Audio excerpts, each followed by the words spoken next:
Ya. Buenas tardes, profesor. Hoy día vamos a hacer Buenas nuestro noches. video acerca de la primera clase, la cual se basa en la explicación de un manipulador PT6L A901S. Mi nombre es Mateo García y voy a dar una pequeña introducción sobre el brazo robótico. Bueno, esto es un manipulador de 6 grados de libertad que simula los movimientos de un brazo. Tiene 6 articulaciones, cada una con un eje de rotación que le permite realizar diversos movimientos. Como podemos ver, la imagen muestra su estructura, que incluye desde la base hasta el extremo final en donde se encuentra su efector final. Utiliza el método de Navier-Hartenberg para analizar las transformaciones geométricas entre sus partes, lo que facilita su programación y control. La imagen muestra una vista detallada de sus componentes principales, los cuales están organizados en 6 brazos y 6 articulaciones enumeradas, que permite una amplia variedad de movimientos. Desde la base, que proporciona estabilidad y soporte, el brazo se eleva a través de diferentes secciones articuladas que permiten rotación, elevación y extensión. Cada articulación representa un eje de movimiento, lo que le otorga al brazo una gran flexibilidad y precisión en sus operaciones.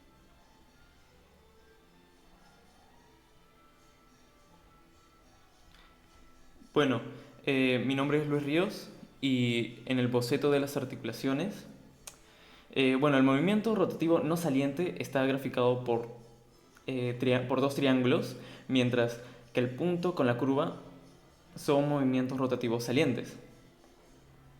Ahora, siguiente. En el análisis de zetas, la zeta base me lo da el fabricante, al igual que el efector final. El Z1, Z2 y Z4 son salientes y los restantes no.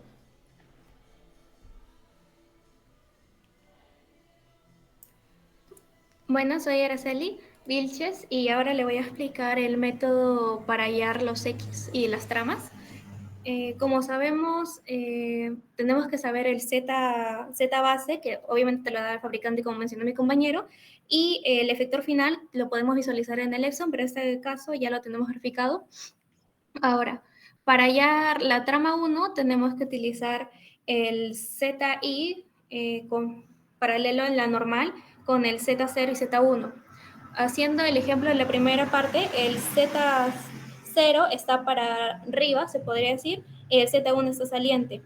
Al intersectar esos dos, te sale varias líneas que lo vamos a intersectar con la normal y también para este caso con la distancia del brazo, para solo tener una sola línea. Y podemos ver que el X1 está a la derecha, ya que si la intersección, bueno, está en la intersección normal y si lo ponemos a la izquierda sería negativo, nos conviene ponerlo en positivo. Ahora con la trama 2, hacemos lo mismo, saliente Z2, saliente Z1 se intersectan en la normal y podemos ver que el X2 sería para arriba. En el caso del trama 3, podemos observar que hacia la izquierda y el saliente Z2 se mantiene la trama en X2, así que el X3 sigue yendo para arriba. Para la trama 4, el Z3 y Z4 se intersectan en la normal en toda esa línea que estás viendo por ahí y el X3 se va a mantener, el X4 se va a mantener igual que el X3. Ahora con el trama 5 se intersecta la saliente Z4 con el Z3 y como podemos ver también se va a mantener, se va a mantener para arriba el X5. Siguiente. Para hallar las medidas de L1, L2, L3, L4, nos vamos a guiar de las medidas del boceto que nos dio. Podemos ver que el 100 se puede ver rápidamente en las medidas. El 400, el 80, el 100 se podría ver mejor con el gráfico del Epson, pero en este caso solamente lo vamos a ver al ojo. Igual que el 420 y el 412. Sí.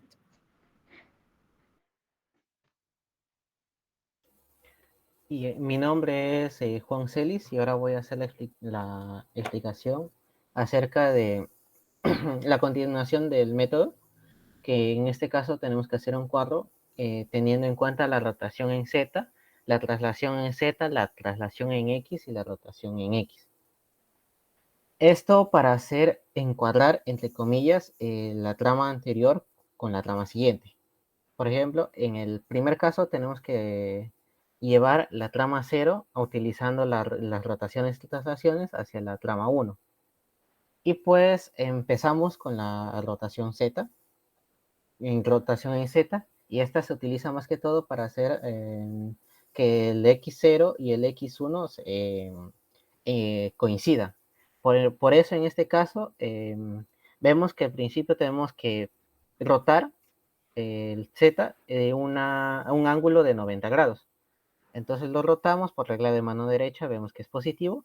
Y además el ángulo que se agrega, el θ1, puede ser acerca de un ángulo que ya esté rotado anteriormente, el x1. Luego, en la traslación de z, podemos ver que hay una distancia L1 para que llegue hasta la parte de arriba. Luego, en traslación de X, podemos ver que hay una distancia L2 para que llegue justamente al punto de la trama. Y solamente faltaría encuadrar los Z, en este caso utilizando una rotación de X que por regla de mano derecha vemos que es 90 grados positivos. Y ya pues, eso haría que se encuadre eh, totalmente. Ahora con el 1 y el 2 lo mismo. Tenemos que hacer una rotación de 90 grados para que los X, el X1 y el X2 estén alineados. Y obviamente también en la parte de rotación Z siempre se agrega el pi2, bueno, el θ. Luego la traslación en Z, como podemos ver, no es necesaria porque ya están justamente en la misma dirección, entre comillas.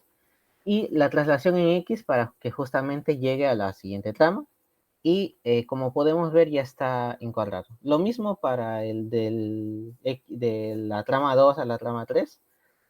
Solamente que como en este caso ya están en el mismo punto, solamente tendríamos que hacer una rotación en X.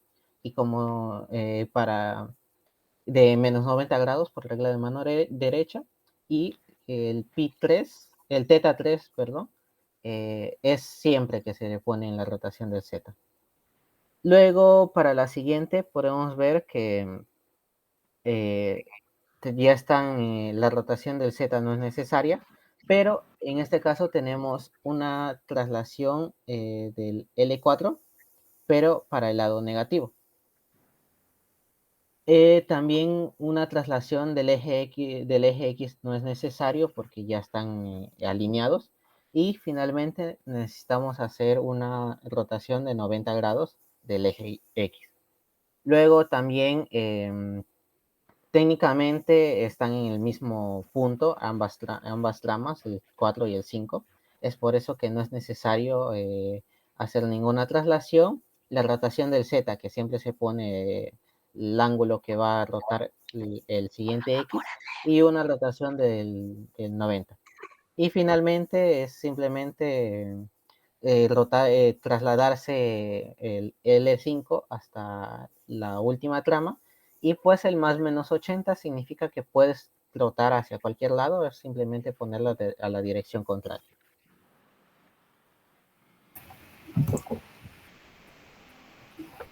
Bueno, soy Jorge Renato Márquez Cuaresma y voy a explicar lo que es la función de HDL.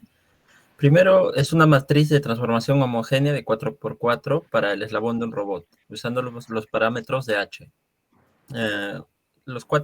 Estos parámetros representan θ, que es un ángulo de rotación alrededor del eje Z, D, desplazamiento a lo largo del eje Z, A, que es desplazamiento a lo largo del eje X, y alfa, ángulo de rotación alrededor del eje X. Primero tenemos una rotación alrededor de Z, que es m root Z.